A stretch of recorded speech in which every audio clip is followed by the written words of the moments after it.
तो दोस्तों इस वीडियो में मैं आपको वकास नाम का मतलब बताऊंगा और इसकी मुकम्मल तफसील, लकी नंबर, लकी दिन, लकी पता, सब कुछ बताऊंगा आपको। जो पत्थर इनके लिए मौकूफ़ है, ये देख सकते हैं आप अपनी स्क्रीन पर। वकास नाम का शुमार लड़कों के नाम में होता है। ये इब्तदाई अरबी ज़ुबान का लफ्ज़ है। वकास नाम के अफराद के लिए खुशकिस्मत नंबर 8 है।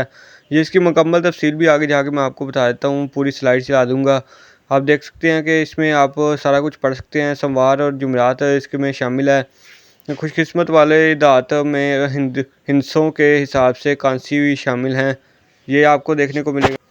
वकास नाम मानी मखलूस साहबी रसूल सईद साद बिन अबी वकास। जिन्स लड़का, मज़हब मुस्लिम है। लकी नंबर 8 है। मुवाफिक दिन सोमवार और जुमेरात है। मुवाफिक रंग जो है पीला, सफ़ेद और हल्का सब्ज़ है।